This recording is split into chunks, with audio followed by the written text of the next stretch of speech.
Dear student, आज हम BSc part first paper second algae, lichen and bryophytes में hepatic ऑक्सीडा class का मार्केशिया को डिटेल में स्टडी करेंगे। मार्केशिया जो है वो एक आपका हेपेटिक ऑक्सीडा का मेंबर होता है। इससे पहले हम पढ़ चुके हैं कि ब्रायोफाइट्स क्या हैं, ब्रायोफाइट के सामान्य लक्षण कौन कौन से होते हैं और ब्रायोफाइट्स में जो 3 अलग अलग क्लासेस हैं उनके अलग अलग प्लांट स्पीशीज कौन कौन सी होती है। तो जो ब्रायोफाइट का जो फर्स्ट क्लास होती है वो होती है हेपेटिक ऑक्सीडा, जिसमें हमने उसका फर्स्ट मेंबर रिक्सिया को स्टडी कर लिया था। आज हम मार्केशिया को स्टडी कर रहे हैं। मार्केशिया क्या है? मार्केशिया जो होता है ये सबसे मार्केशिया फैमिली, इसकी जो जब हम इसकी सिस्टमेटिक पोजीशन देखते हैं तो मार्केशिया जो है उसका डिवीजन है ब्रायोफाइटा।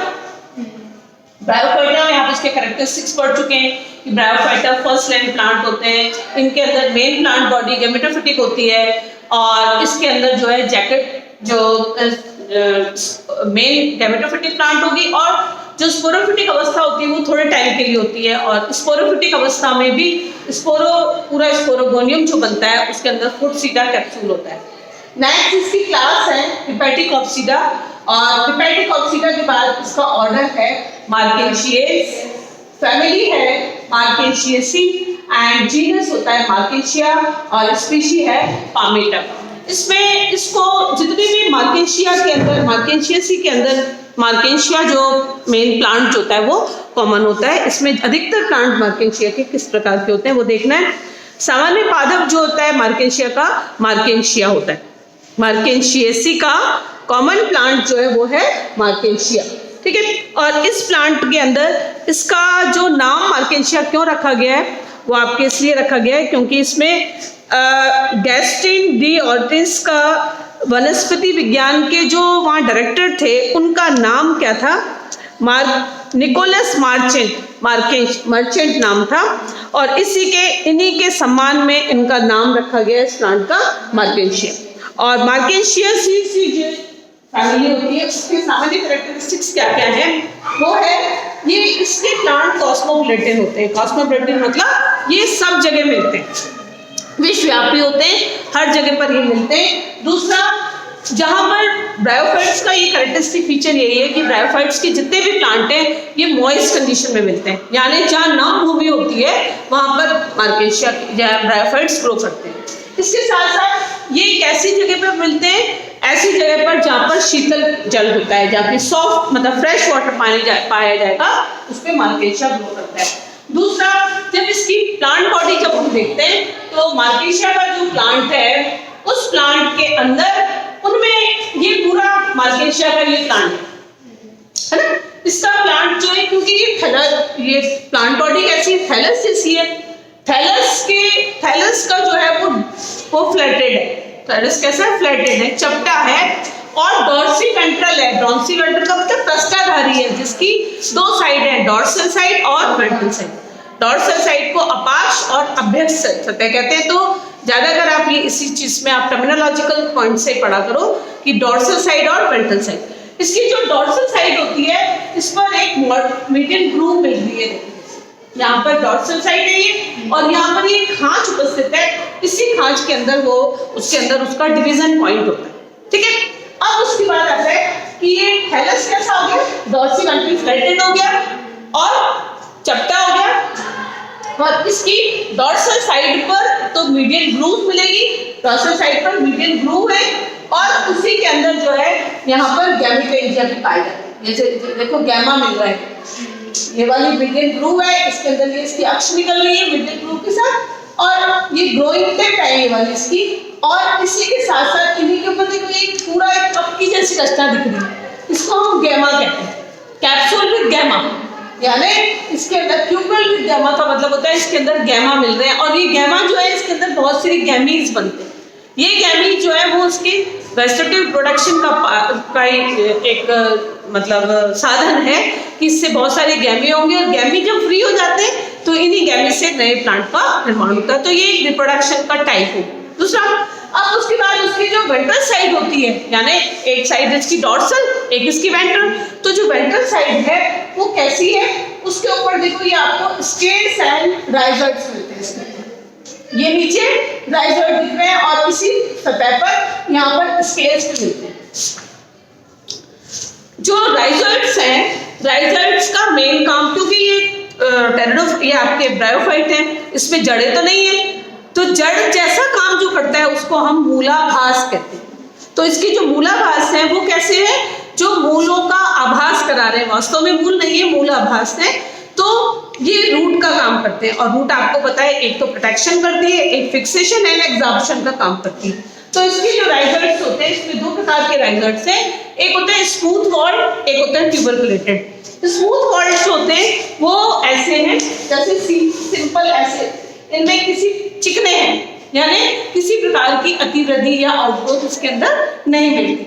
और जो ट्यूबरकुलेटेड होते हैं उसके अंदर ऐसी टैग लाइन स्ट्रक्चर नजर आते हैं, उसको क्या कहते हैं, ट्यूबरकुलेटेड, जिसको गुलीकीय कहते हैं, गुलीकीय राइजोइड्स।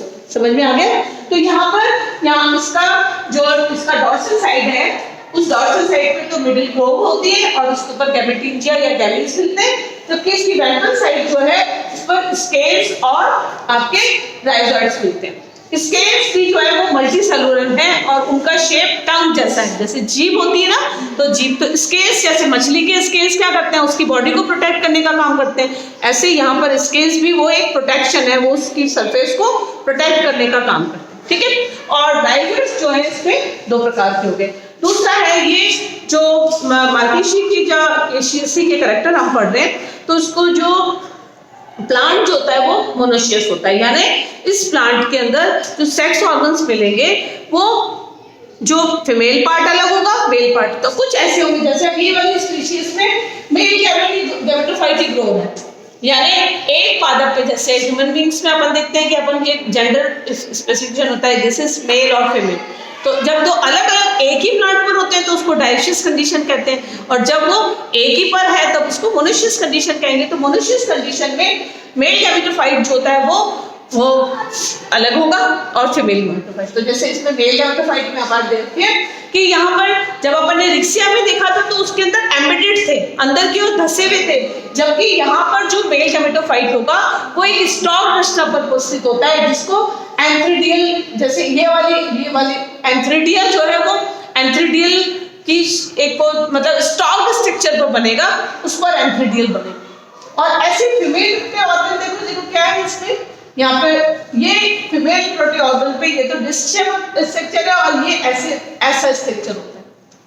तो मेल और फीमेल जो होते हैं वो स्टॉक्ड स्ट्रक्चर पर बनते हैं, जबकि रिक्सिया के अंदर हमने स्ट्रक्चर देखा था कि रिक्सिया में जो सेक्सुअल ऑर्गन जो थे वो उसके अंदर एम्बेडेड थे, अंदर की ओर धसे हुए थे, यहाँ पर स्टॉक रचना पर मिलते हैं। एंथ्रीडियोफोर और आर्चिगोनियोफोर, यानी ये पुधानीधर, उसको बोलते हैं पुधानी जिस पर पाई जाती है पुधानीधर कहलाता है, और स्त्रीधानी जिस पर मिलती है वो स्त्रीधानीधर कहलाता है। ठीक है, तो यहाँ पर आप ये ध्यान रखना कि मार्केशिया के अंदर जो सेक्स ऑर्गन है वो स्टॉक वाली रचना पर उपस्थित होते हैं, पुधानीधर से पुधानी उपस्थित होगी और स्त्रीधानीधर से स्त्रीधानी। ठीक है, तो यहाँ पर ये नेक्स्ट कैरेक्टर हो गया, ये मोनोशियस हो गया। दूसरे इसमें सेक्सुअल रिप्रोडक्शन जो होता है उसके वो सेक्सुअल रिप्रोडक्शन में एंथ्रीडिया और आर्चिगोनियम, जो मेल रिप्रोडक्टिव ऑर्गन बनेगा वो पुधानी बनेगी और स्त्रीधानी जो होती है वो फीमेल रिप्रोडक्टिव ऑर्गन होता है, यानी स्त्री जननांग स्त्रीधानी और पुधानी जो है वो मादा जननांग नर जननांग है, और नर जननांग में क्या बनेंगे, नर एंथ्रोजॉइड्स बनेंगे, क्या बोलेंगे, पुमणु बनेंगे, और स्त्रीधानी में एग बनता है। अब जब उस एग में और जब इसके अंदर एंथ्रोजॉइड्स और एग का जब फ्यूजन होता है तब उससे क्या बनेगा, उससे जायगोट बनेगा, और जायगोट में जब मल्टीपल डिवीजन होगा तो जायगोट से कैप्सूल बनेगा और जायगोट से मल्टीसेलिस बन जाएगी। तो जो पूरा जो अब तक स्ट्रक्चर जो है वो 2n स्ट्रक्चर था, अब n स्ट्रक्चर था, जब n और n का फ्यूजन होता है तो अब डिप्लॉइड सेल होगी, वो डिप्लॉइड सेल जायगोट जो होते मल्टीपली डिवीजन करेगा, उससे पूरा स्पोरोजेनस टिश्यू बनेगा, बीजाणुजन उत्तक, और बीजाणुजन उत्तक के अंदर बीजाणु मात्र कोशिकाएं वापस डिवीजन करके वहां पर स्पोर मदर सेल्स होंगी, और स्पोर मदर सेल से स्पोर्स बनेंगे। तो इस तरह से एक प्रकार का पीढ़ी एकांतरण मिलता है। 2n अवस्था से n अवस्था आती है और n अवस्था से 2n अवस्था होती है। ठीक है, तो यहाँ पर अपन ने अभी ये पहले कैरेक्टरिस्टिक्स ऑफ मार्केशिया के कैरेक्टर्स, मार्केशिया फैमिली के कैरेक्टर देखे। उसके बाद उसमें आपने पढ़ा कि यहाँ पर आपके जैसे डायग्राम में आपको ये दिख रहा है कि यहाँ पर ये पहले थैलस है। थैलस में मेल थैलस हुआ और थैलस जो है वो गैमेटोफाइट को बता रहा है। मेल गैमेटोफाइट, फीमेल गैमेटोफाइट दोनों अलग अलग बनते हैं। मेल गैमेटोफाइट में एंथ्रोडियल डिस्क हो गई, एंथ्रोडियो 4 के ऊपर एंथ्रोडियल डिस्क है, जबकि फीमेल रिप्रोडक्टिव ऑर्गन्स में ये इस तरीके से रे फॉर्म में रचना होती है। मेल गैमेटोफाइट और फीमेल गैमेटोफाइट में जब इसका सेक्शन अपन काटते हैं तो मेल गैमेटोफाइट में ये एंथ्रोडियल हेड है, यानी जहां पर पुधानी मिलती है उस पुधानी का सेक्शन काटा तो उसके अंदर जो नर जननांग होता है वो एंथ्रिडियम कहलाता है। मेल का जो जननांग होगा वो क्या कहलाएगा? एंथ्रिडियम कहलाएगा। उस एंथ्रिडियम के अंदर क्या है? बहुत सारे एंथ्रोजॉइड्स, वो मेल गैमेट्स हैं। ये मेल गैमेट जो है ये जैसे सीरिया से स्पर्म कहलाता है। ठीक है, अब इनमें और फीमेल ऑर्गन्स को जब आप इसका सेक्शन काटते हैं तो यहाँ पर क्या है? ये आर्चिगोनिया, आर्चिगोनिया जिसको स्त्रीधानी कहते हैं। इस आर्चिगोनिया का जो पोर्शन ये बैक है, उल्टा हुआ है, लटकी हुई है, ये पीछे से ये ऐसी लटकी हुई है, तो ये इसी का पोर्शन दिख रहा है तुम्हारे। इसमें आर्चिगोनिया जो है उसके 3 पार्ट हैं। ये बीच का पार्ट वेंटर कहलाता है, ये इसकी नेक कैनाल सेल है और ये नेक है। जाने स्त्रीधानी फ्लास्क के आकार की रचना है ना। उस फ्लास्क में जो फूला हुआ पार्ट है वो वेंटर कहलाता है और वेंटर के अंदर एग उपस्थित है। नेक के अंदर नेक कैनाल सेल है और यहाँ पर अभी फर्टिलाइजेशन हुआ। तो ये फीमेल ब्यूटी ऑर्गन्स में अपने को दिखा रखे कि ये स्त्रीधानी के अंदर ये इस बहुत सारी आर्चिगोनिया है इस स्पोरोफाइट के अंदर। इसको आर्चिगोनिया आ गई। अब इस आर्चिगोनिया से क्या होगा? इसके जब पर्टिकुलर रचना देखेंगे तो एग है, बीच का फूला हुआ भाग वेंटर कहलाता है। वेंटर में वेंट्रल कैनाल सेल है, नेक के अंदर नेक कैनाल सेल और number of neck canal cells कितनी है? 8। कितनी होती है? 8। अब क्या होगा? जब इसमें तो एग उपस्थित है और इसमें ये स्पर्म हो गया, तो जब एग और स्पर्म का 8 से 9 डायग्राम कौन सा है? 9 नंबर ये। जब एग और स्पर्म का फ्यूजन होता है तो 2n स्ट्रक्चर बनती है। 2n में डबल रिपीटेड फ्यूजन हो गया तो यह हो गया क्रॉस सेक्शन ऑफ ये वाला स्पोर मदर सेल्स में। ये जब दोनों फ्यूज हो गए ना तो इससे क्या बना? Spore mother cell stalk structure बन गया और स्टॉक स्ट्रक्चर में जैसे यहाँ पर एक पूरा फ्रूट ये रिप्रोडक्शन के बाद 2n स्ट्रक्चर डेवलप हो रहा है। तो यहाँ पर ये हो गया आर्चिगोनिया है फीमेल और इस आर्चिगोनिया के अंदर एक कैप्सूल फॉर्मेशन होने लग जाएगा। ठीक है, आ रहा है समझ में क्या बोल रही हूँ? कैप्सूल बना और ये पूरा स्पोरोजिनस टिश्यू भी है। स्पोरोजिनस टिश्यू में 2 तरह के कैप्सूल भी है। स्पोरोजिनस टिश्यू में 2 तरह की सेल्स है। एक तो स्पोर मदर सेल्स बनाने वाली और ये लंबे लंबे दिखते हैं ना पॉइंटेड स्ट्रक्चर, ये इलेटर्स कहलाते हैं। इलेटर्स का काम क्या होता है? स्पोर के डिस्पर्सल में मदद करते हैं। इलेटर्स क्या करते हैं? जब स्पोर पूरे बन जाएंगे तो उनके प्रकीर्णन में सहायता करते हैं, वो उसके कैप्सूल के साथ ही है। ठीक है, अब एक कैप्सूल में जब इसका ये पूरा पोर्शन जब देख लिया, ये था डेवलपिंग है, अभी स्पोरोफाइट पूरा डेवलप नहीं हुआ है और ये डेवलप्ड है, रियली मैच्योर हो गया। मैच्योर में क्या है? जो स्पोर मदर सेल्स थी उन्होंने बहुत सारे ये स्पोर मदर सेल्स थी, उन स्पोर मदर सेल ने स्पोर टेट्राड बना दिया, यानी हर स्पोर मदर सेल 4 प्रकार के स्पोर्स बनाती है जो टेट्राड फॉर्म में है। ये स्पोर्स बहुत सारे बने। आगे समझिए, अब ये स्पोर्स जो बने ये पूरा जो स्पोरोफाइट है उसके 3 पोर्शन हो गए, फूड, सीटा एंड कैप्सूल। तो जो इसका कैप्सूल, इसका जो स्पोरोफाइट का जो मैच्योर पूरा जो फर्टाइल पार्ट होता है वो यही होता है। फुट और सीटा ने तो केवल फुट ने तो उसमें अंदर की तरफ जो धसीली रचना होगी फुट होगी, सीटा का काम इस कैप्सूल को ऊपर बनाए रखना। तो जो मेन रिप्रोडक्टिव पार्ट जो है, फर्टाइल पार्ट जो है वो पूरा इसके अंदर ये स्पोर्स होता है। अब ये स्पोर्स जो होते हैं शेडिंग होगी, 10 के बाद नंबर आ गया 11, स्पोर की शेडिंग होगी। शेडिंग का मतलब है कि ये स्पोर्स इसमें से अपने इस पे निकल गए, बाहर निकले, बाहर निकल में इनको इलेक्ट्रस मदद करेंगे। इलेक्ट्रस ने मदद किया, कैप्सूल से बाहर आए और कैप्सूल से बाहर आके ये स्पोर्स बाहर आ गए, 2 मेल एंड 2 फीमेल भी आ गए। अब इन स्पोर्स के निकलने से स्पोर वापस जर्मिनेट हो, उस पर डिवीजन हो गया था ना स्पोर, तो यानी 2n से पहले n अवस्था थी, n से दोनों जुड़े 2n अवस्था आई, 2n से वापस स्पोर आ गया। अब ये स्पोर जो होगा वो जर्मिनेट होगा, तो स्पोर के अंदर देखो first cell of thallus and second is rhizoid, फिर वो थैलस इनिशियल बना है, थैलस इनिशियल जो पूरे इसको डिवाइड करके ये ऐसा थैलस बना रहा है, और नीचे की तरफ राइजोइड से है, और राइजोइड जो होता है ये देखो ये पूरे नहीं बना। और जब इस थैलस की जब हम रचना देखते हैं तो इस थैलस में क्या है, थैलस का एक्सटर्नल स्ट्रक्चर तो है, ये इसका internal structure, cross section of thallus, उसमें अपने को क्या है, थैलस का ही आपके प्रैक्टिकल में भी करना पड़ेगा आपको कि ये थैलस जो है इसके 2 पार्ट है।